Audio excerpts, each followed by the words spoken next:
मंजूर पख्तून साहब, आपका बहुत बहुत इस्तकबाल है न्यूज़ इनसाइडर में। बताइएगा, बजट सेशन आने वाला है, उसके हवाले से आपकी क्या कुछ एक्सपेक्टेशंस हैं? जी, जो आने वाला बजट 2026 का है, इसमें जो अभी रिसेंटली एक सीएम साहब ने मीटिंग बुलाई थी, 24 जनवरी को बुलाई थी, बिल्कुल अभी एक हफ्ता भी नहीं हुआ। वहाँ पे बहुत सारे डिलिब्रेशंस हुई कि खासकर मैं हाउस बोर्ड्स और अपनी एसोसिएशन की बात करूँगा। जो हमने बजट के हवाले से सीएम साहब से तवक्को रखी है, जो यूनियन बजट होता है, फिर उसके बाद स्टेट की एलोकेशन ऑफ फंड्स होती है, तो अलग अलग जो ये बजट्स अनाउंस किए जाते हैं। तो अभी जो हमने अपनी डिमांड्स रखी हैं, डिमांड्स क्या, they are the need of the hour की उसमें हमें फाइनेंशियल असिस्टेंस की बहुत ज़्यादा ज़रूरत है। हमारा पहला पॉइंट उसमें था कि जो हमारे कमर्शियल यूनिट्स है उसमें हमें एमनेस्टी मिलनी चाहिए। जो हमारी बिजली की बिल्स आ रही हैं आफ्टर 22 अप्रैल, आपको पता ही है कि हालात नासाजगार रहे, तो टूरिस्ट बिल्कुल ज़ीरो पे आ गया टूरिज़्म हमारा कश्मीर का।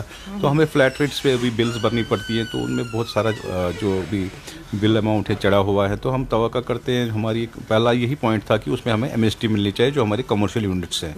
दूसरा हमारा था हाउस बोर्ड के रिलेटेड कि जो हमारी जो भी पॉइंट्स थे, हमारी वो बहुत पुरानी डिमांड्स भी है और जेन्युइन पॉइंट्स भी है। उसमें जो हाउस बोर्ड्स के बारे में हमने दूसरा पॉइंट जो था हमारा टिम्बर के बारे में था, जो हमें टिम्बर लकड़ी हाँ। जी हाँ, बहुत सारी शिकायतें ऐसी रहती हैं हाउस बोट ऑनर्स की जानिब से कि जो लकड़ी है, हाउस बोट को जो लकड़ी लगती है, वो लकड़ी उतनी ज़्यादा अच्छी नहीं होती, ख़राब होती है, जल्दी उनको या चेंज करना पड़ता है। उस हवाले से आप क्या कहेंगे? देखिए, जैसे हाउस बोट हम सबको पता है कि ये ऐसी एक फ्रेजाइल यूनिट है, पानी में होती हैं, और इसमें जो लकड़ी लगती है वो देवदार की लगती है। आजकल का जो देवदार है वो उस स्टैंडर्ड का भी होता नहीं है जो पहले हुआ करता था। एक क्लास देवदार तो अवेलेबल होता था, आज मिलता है मगर बहुत महंगा मिलता है, करीब 6-7 हज़ार रुपये 1 फीट है। और जो हमारा ये हाउस बोट का बॉटम होता है, इसमें हर साल हमें वो कॉकिंग करनी पड़ती है, जिसको वाटर प्रूफिंग भी बोलते हैं, कॉकिंग भी बोलते हैं, जो पानी अंदर ना आने देता है। तो उसमें अगर कोई फटा खराब होता है या चेंज करना होता है तो उसमें हमें टिम्बर की अशद ज़रूरत होती है, और उसमें बहुत पैसा लगता है हमें हर साल। तो हमें सब्सिडाइज रेट्स पे टिम्बर मिला करता था बहुत पहले, आज से मेरे को लगता है 2-3 डिकेड्स पहले, तो अब वो बंद हो गया है। फिर अभी एक गवर्नमेंट ऑर्डर निकला था 2 साल पहले फॉरेस्ट डिपार्टमेंट की तरफ से कि हमें वो फिर से अवेल होगा, 30% ऑफ टिम्बर, 30% ऑफ उसमें हमें ये सब्सिडी मिलेगा, सब्सिडी मिलेगी, और कुछ 30 फीट्स भी मिलेंगे। हम चाहते थे कि 30 फीट्स को छोड़ के हमें 30 फीट से तो हमारा काम निकलने वाला नहीं है, और जो एलोकेशन ऑफ फंड्स है, हम फिर डिपार्टमेंट के पास जाते हैं, कहते हैं जी हमारे पास फंड्स नहीं, अवेलेबल नहीं है। तो बहुत सारे वजूहात हैं जिसमें हमें एलोकेशन ऑफ फंड्स की ज़रूरत है। और जो आने वाला आपने सीएम साहब से मुलाकात भी की, उसमें बजट के हवाले से भी आपने जिक्र किया होगा, और आपने बाकी जो, चूँकि आप आल कश्मीर हाउस बोट एसोसिएशन के चेयरमैन हैं, तो उसके बहसियत चेयरमैन आपने क्या कुछ चीज़ें जो हैं हाउस बोट ऑनर्स के सामने रखी जो कि शिकायत आप तक मौसूल होती थी? देखिए, मैं वही आपको कह रहा हूँ पॉइंट बाय पॉइंट कि हमारी जहाँ पे मतलब फाइनेंशियल असिस्टेंस की ज़रूरत है, क्योंकि हमने वो बातें उनसे डिस्कस की। और जैसे मैंने आपको एमनेस्टी कहा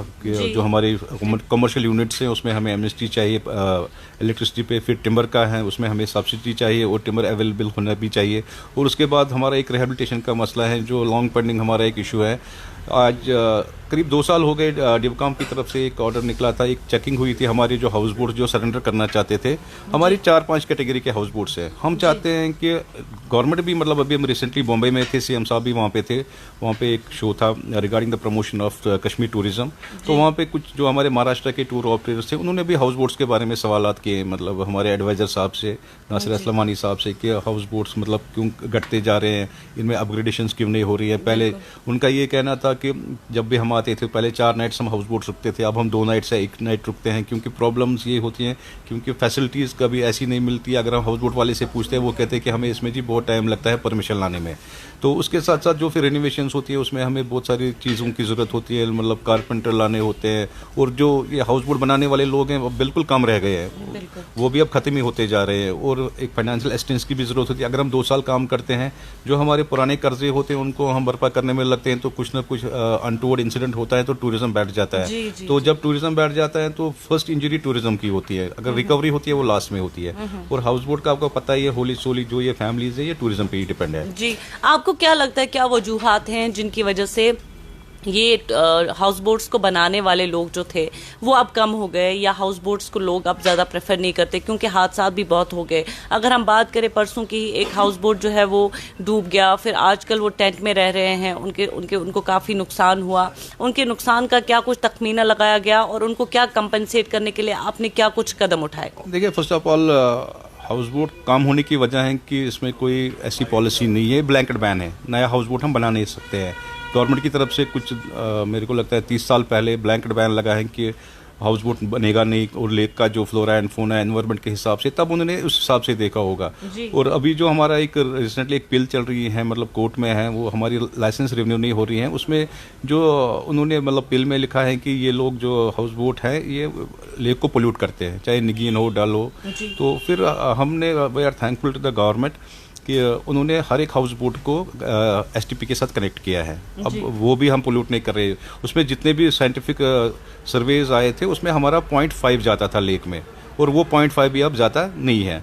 ऐसी बात नहीं कि लोग हाउस बोट रहना पसंद नहीं करते। जब भी कोई क्लाइंट यहाँ पे आता है, चाहे वो डोमेस्टिक हो या इंटरनेशनल, उसके दिमाग में पहले स्ट्राइक होता है कि मुझे हाउस बोट रहना ही रहना है। ऐसी बात नहीं है कि लोग हाउस बोट नहीं बैठना चाहते हैं, कि वो लाइफ टाइम एक्सपीरियंस करना चाहते हैं। जो रुझान पहले था अब वो रुझान नहीं रहा। नहीं, देखिए मैं एक चीज़ बताऊंगा आपको, हाउस बोट की चारों वही हैं अपनी जगह, ऐसी कोई बात नहीं है। आप देखिए हमारे जो अच्छे डिलेक्स कैटेगरी हाउस बोट्स हैं जिसको लोगों ने मेंटेन किया है, वजह क्या है कि उनके पास अपनी भी फाइनेंशियल एसिस्टेंस थी, और जो बेचारे डाउन द ग्रेड हैं, बी क्लास सी क्लास, उनके पास फाइनेंस एसिस्टेंस की प्रॉब्लम रहती है, और कोई इंस्टीट्यूशन सामने आता भी नहीं है कि just come to for our rescue और रिलैक्स और हैंड होल्डिंग। वो ऐसा अभी कोई इंस्टीट्यूशन है भी नहीं। मेरे को लगता है वो है ट्राइंग अवर लेवल बेस्ट कि जो हमारे यहाँ पे इंस्टीट्यूशन, फाइनेंशियल इंस्टीट्यूशन है, या गवर्नमेंट की कोई पॉलिसी हो कि कोई ऐसी मतलब पैकेज या जो सॉफ्ट लोन्स हैं on less interest rates with long moratorium, वो हमें मिले। वो भी अभी नहीं हो रहा कि हम अपनी यूनिट्स को फिर से खड़ा करें। जैसे मैंने अभी आपको बोला कि 2 साल या 1 साल काम करते, फिर 1-2 साल फिर हमें बैठना पड़ता है, और इसकी जो मेंटेनेंस है वो करनी ही होती है। और इसका मैंने रिहेबिलिटेशन का भी बीच में बोला था, 2 साल पहले एक सर्वे हुआ था डिवकाम ऑफिस से, उसमें डिपार्टमेंट ऑफ टूरिज्म भी था, उसके साथ साथ हमारा फ्लड एंड इरिगेशन था, बहुत सारी उन्होंने टीम्स थी जिन्होंने सर्वे किया कि हाउस बोट्स जो उन्होंने हमें मैं बताऊंगा कि कभी बदनाम भी किया जाता है, इन लोगों ने कहीं प्लॉट लिया फिर वापस आए।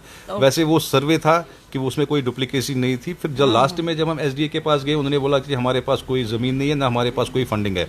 तो ये पॉइंट भी हमने सीएम साहब को बोला कि इसके लिए फंड्स एलोकेट किए जाए कि जो लोग रिहेबिलिटेट होना चाहते हैं, और हम भी उस स्टैंडर्ड का हाउस बोट रखना चाहते हैं जिसमें टूरिस्ट 4 नाइट नहीं 5 नाइट रहे, क्योंकि आजकल जो हमारा डोमेस्टिक टूरिस्ट हैं ये ग्लोबल टूरिस्ट बन गया है। ये दुनिया के हर एक कोने में घूमता है और बेटर फैसिलिटीज़ देखता है। अगर आप केरला के हाउस देखेंगे, वो वैसे वो हाउस बोट्स नहीं, वो कैनाल्स में वो क्रूज टाइप होते हैं। वो मतलब लोग कहते हैं कि आप लोगों से ज़्यादा मेंटेन है। मेंटेन क्यों है? क्योंकि उनको गवर्नमेंट की पॉलिसी ईज ऑफ बिजनेस है, मतलब सिंगल विंडो सिस्टम है। वो अभी जो हमारे पास यहाँ पे नहीं है। जो हमारे down the great house boats, अगर चिनार बाग और रिवर झेलम देखेंगे आप, रिसेंटली जो आप डूबने की बात की, वो कल जी। वो इंसिडेंट तो होते रहते हैं, वही प्रॉब्लम है जी। आपको लगता है कि उन इंसिडेंट्स की वजह से वो भी एक रीजन है, वो भी एक वजह बनती है कि कम हो रहा है? जैसे आपने कहा कि बनाने वाले अब नहीं उतने ज्यादा रहे, लकड़ी भी उतनी मौसर नहीं होती, महंगी हो गई है। तो आपको लगता है क्या पैगाम आप एडमिनिस्ट्रेशन को देते हैं, और डिजास्टर मैनेजमेंट को स्पेशली आप क्या पैगाम देना चाहेंगे? देखिए, जहाँ तक ये पैगाम भी नहीं है, इस मतलब ये इस इशू एक मतलब सीरियस ग्रेव इशू है, इसको एड्रेस करने की ज़रूरत है। जी। मैं यही कहता हूँ कि जो डाउन द ग्रेड हमारे हाउस बोट्स हैं B C D A class, उनमें टूरिस्ट रहता भी नहीं है आजकल, क्योंकि वो चाहता है कि हमें एक अच्छी मतलब डिसेंट अकोमोडेशन मिले। पहले ये फॉरेनर्स आते थे, वो इन हाउस बोट्स में रहते थे, उनके लिए डिफरेंट था, कुछ ना अलग सा एक माहौल था। फिर वो हाउस बोट में बैठते थे, एनवायरनमेंट ऐसा उनको मिलता था, फेवरेबल एनवायरनमेंट, डिफरेंट, जो उनको अपनी शायद अपनी कंट्री में नहीं मिलता था। मतलब वो पसंद करते थे यहाँ पे रहना। वो ट्रैकिंग जाते थे, फिर आके वो महीने भर हाउस बोट्स में रहते थे, तब वो होटल भी नहीं रहते थे। कम होने की भी वजह यही है कि लोगों के पास बिजनेस नहीं है, रिपेयर्स रेनोवेशन में प्रॉब्लम हो रही है, टिम्बर बहुत महंगा मिल रहा है, और ये जो डाउन द ग्रेड हमारे हाउस बोट्स हैं मतलब बहुत कम टूरिस्ट उसमें ठहरते हैं, और वही बजट क्लास, तो उनसे उनकी रोजी रोटी चलती है। बाकी वो हाउस बोट को अपग्रेड नहीं कर पा रहे हैं, और यहाँ से मतलब रेस्ट्रिक्शंस भी है, फ्रीली हम मतलब रिन्यूअल रिपेयर्स नहीं कर सकते हैं, वो भी प्रॉब्लम्स हैं। कोई डूब जाता है, उसके पास फिर फाइनेंशियल असिस्टेंस नहीं, वो उसको छोड़ के चला जाता है। तो हम चाहते हैं कि गवर्नमेंट को आगे आना चाहिए, इसमें जो मतलब बजट में हमारी एक एलोकेशन होनी चाहिए, इसको सेव करने के लिए कुछ न कुछ आने वाले बजट में हमारे लिए होना चाहिए। आपने कम्युनिटीज़ के साथ इससे पहले जब आपने सीएम साहब से मीटिंग की, क्या आपने अपनी कम्युनिटी के साथ पहले बात की थी? उन्होंने क्या, आप उस वफद से मिले थे, आपने उनसे क्या कुछ उनकी क्या कुछ मांगे थी, उनकी क्या डिमांड्स थी? क्या आपने वो सारी तमाम डिमांड्स जो है सीएम साहब के सामने रखी? देखिए, ये जो हमारा जहाँ पे आप बैठे हैं हमारे ऑफिस में, all Kashmir house boat owners association के ऑफिस में, ये हमारा ऑफिस 1934 से है और हम लोग सारे एक दूसरे से जुड़े हुए हैं।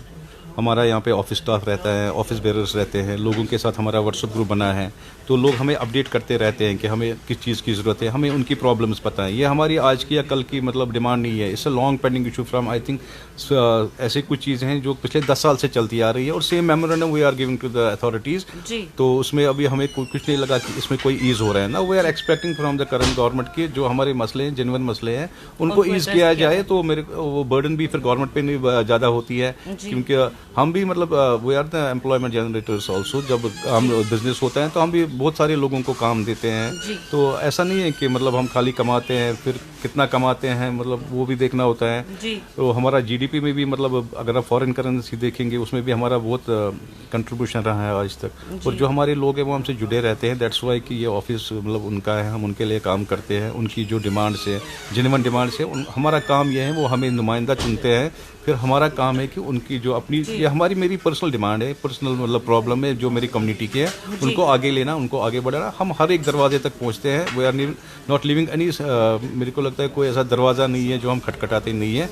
एंड बट उम्मीद हमेशा है कि उम्मीद पे तो दुनिया कायम है। हमें भी उम्मीद है कि इंशाल्लाह आने वाले टाइम में जो या बजट है अभी 2026 का, इसमें जो हमने सीएम साहब के सामने डिमांड्स रखी है for the allocation of the funds, जहाँ से भी हमें चाहिए तो उनको मतलब पूरा किया जाए और हमें भी एक रिलीफ मिले। और ये जो इंडस्ट्री, अभी इंडस्ट्री का दर्जा नहीं मिला है, वी आर होपफुल दैट कि इसको इंडस्ट्री का दर्जा भी दिया जाए और ये हाउस बोट जो है इसको हेरिटेज भी करार दिया जाए, तो ये सेफ गार्ड भी हो जाए।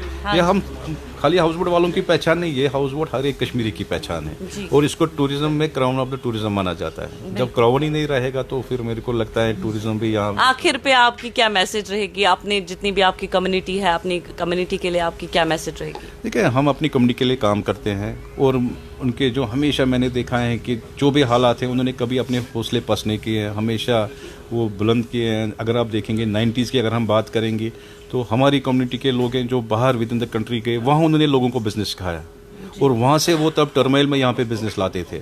और मुझे अपनी कम्युनिटी पे फ़ख्र है कि ये लोग बहुत स्ट्रांग हैं, इन चैलेंजेस को ये फेस करते हैं। नो डाउट कि दिक्कतें आती हैं, वो अपने घर को कैसे चलाते हैं मतलब, और कोई गलत काम नहीं करते हैं, उस पर मुझे उन पर बहुत फ़ख्र है। तो इंशाल्लाह उम्मीद करता हूँ कि आने वाले टाइम में ऊपर वाले की मेहरबानी से, और we have the hopes from the government and we are thankful to you always कि जब आप हमारी कोई प्रॉब्लम होती है, कोई इशू होता है, you are always on the forefront. So आपका भी मैं शुक्रिया अदा करता हूँ और अपनी कम्युनिटी को मैं हमेशा सल्यूट करता हूँ कि वो बिल्कुल एक जज्बे से काम कर रहे हैं। जी, बहुत बहुत शुक्रिया आपका। जी, तो नाज़रीन, ये थे हमारे साथ all Kashmir house boat association के चेयरमैन मंजूर अहमद पख्तून साहब, जिन्होंने हाल फिलहाल में ही मीटिंग की है सीएम साहब से और इन्होंने बजट के हवाले से काफ़ी बातचीत की है। इन्होंने क्या कुछ कहा, इन्होंने आपने सुना, इन्होंने क्या कुछ बजट के हवाले से कहा है उस सेशन में, क्योंकि आने वाले सेशन में इनके लिए क्या कुछ रखा होगा, उस हवाले से तमाम चीज़ें इन्होंने हमारे साथ शेयर की। आप देख रहे हैं न्यूज़ इनसाइडर 24/7। मुझे दीजिए इजाज़त, अल्लाह ने के बाद।